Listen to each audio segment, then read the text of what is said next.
Dear students, पिछले video में हम लोगों ने अलैंगिक जनन के बारे में पढ़ा था। अलैंगिक जनन एक ऐसे प्रकार का जनन है जिसमें एक ही प्रकार के जनक की आवश्यकता होती है। लेकिन अब हम लोग पढ़ेंगे लैंगिक जनन, वो भी पुष्पों में लैंगिक जनन के बारे में। तो लैंगिक जनन होता क्या है, हमने आपको बताया था कि लैंगिक जनन एक ऐसा जनन है जिसमें दो भिन्न भिन्न या विपरीत प्रकार के जनकों की आवश्यकता होती है, जिसमें एक जनक को हम नर और दूसरे को मादा, मेल और फीमेल के नाम से जानते हैं। तो पौधे में जो पुष्प होता है यह मुख्य जनन अंग होता है। इसी के द्वारा नए पौधे का निर्माण होता है। पुष्प में अलग अलग प्रकार के नर भाग और मादा भाग पाए जाते हैं। नर और मादा भाग परस्पर नर युग्मक तथा मादा युग्मक का निर्माण करते हैं। इन दोनों युग्मकों के संलयन से जाइगोट का निर्माण होता है और जिससे पौधे में फल एवं बीज का निर्माण होता है। तो पुष्पों के अध्ययन को हम फ्लोरिकल्चर भी कहते हैं। पुष्पों की खेती हमारे देश में बड़े पैमाने पर होती है, क्योंकि यह सजावट के रूप में, सजावटी के रूप में, ऑर्नामेंटल के रूप में, साथ ही साथ धार्मिक अनुष्ठानों में पुष्प का प्रयोग किया जाता है। तो अब हम लोग पढ़ेंगे पुष्प की संरचना कैसे होती है। बेसिकली पुष्प को हम देखते हैं तो वह किसी सूट या प्ररोह, जिसे हम तना भी कह सकते हैं, तने से लगा हुआ पाया जाता है और वह भाग ग्रीन होता है, हरा होता है और उसके ऊपर कुछ पंखुड़ियाँ होती हैं जो रंगीन होती हैं। उसके अंदर की तरफ दो नर और मादा जनन भाग पाए जाते हैं। हम इन सभी का एक एक करके अध्ययन करते हैं। सबसे पहले पुष्प के भाग। पुष्प के चार भाग होते हैं। पहला है कैलिक्स, जिसे हम दल कुंज कहते हैं और इसकी इकाई सेपल होती है, दल कहते हैं।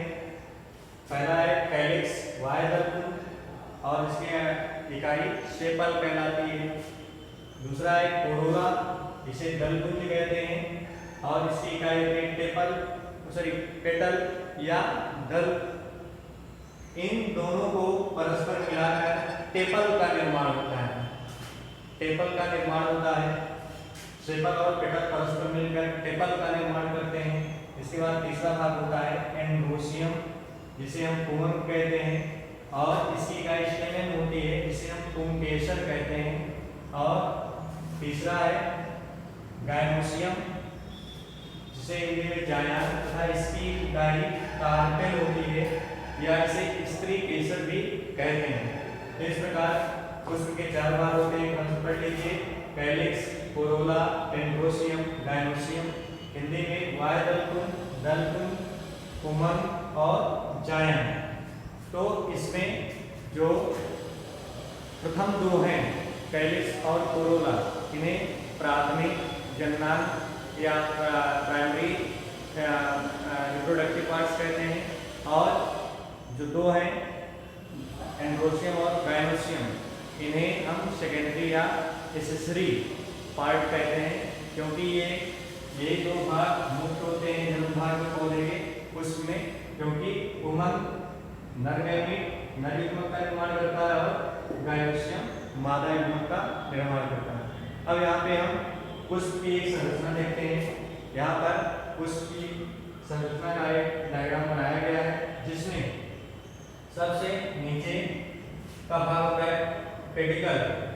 इसमें होता क्या है, यह भाग पौधे के किसी तने से लगा हुआ होता है। और एक विशेष प्रकार का यहाँ पर स्थान पाया जाता है जिसको हम थैलमस कहते हैं या पुष्पासन कहते हैं और इसी पुष्पासन पर पूरा पुष्प लगा होता है। तो इसमें पेडिकल हो गया, थैलमस हो गया। तीसरा जो भाग होता है उसे हम सेपल कहते हैं।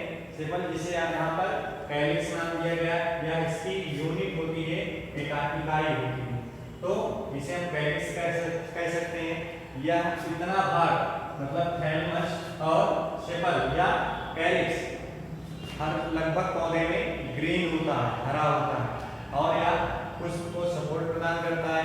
हरा होने के कारण यहाँ पे क्लोरोफिल की मात्रा में पाई जाती है, जिससे प्रकाश संश्लेषण का भी कार्य संपन्न हो जाता है। इसके बाद इसमें दूसरा भाग होता है पेटल, जिसे हम दल करोला के नाम से जानते हैं, दलकुंज के नाम से जानते हैं, जिसकी इकाई पेटल होती है। यहाँ पर इसका दूसरा जो भाग होता है उसे हम क्रमशः पेटल कहते हैं, और इन पेटल के द्वारा कीट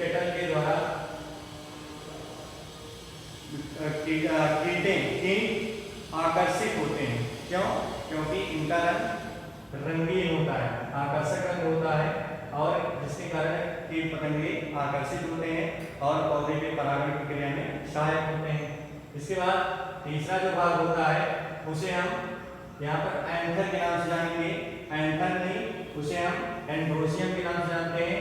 एंड्रोसियम के अंदर, एंड्रोसियम में एंथर पाए जाते हैं ऊपर की तरफ, और इसमें मेल गैमेट का निर्माण होता है या परागकण का निर्माण होता है।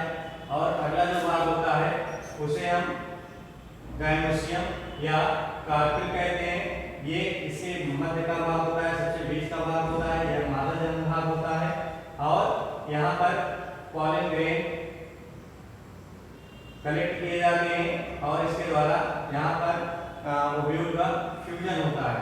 तो इस प्रकार पुष्प की संरचना होती है। तो यहाँ पर एक बार फिर से देख लीजिए, पुष्प के जो भाग हैं, कैलिक्स वाय दलकुंज, दूसरा कोरोला दलकुंज, एंड्रोसियम उमर, गायनोसियम जायन, और इनकी इकाई है वाय दल, पुंकेसर और स्त्री केसर। यहाँ पर एक पुष्प का डायग्राम बनाया गया है, जिसमें हमने बताया सबसे नीचे का भाग पेडिकल जो तने से लगा हुआ होता है। इसके बाद दूसरा भाग होता है जिसे हम थैलमस या पुष्पासन कहते हैं।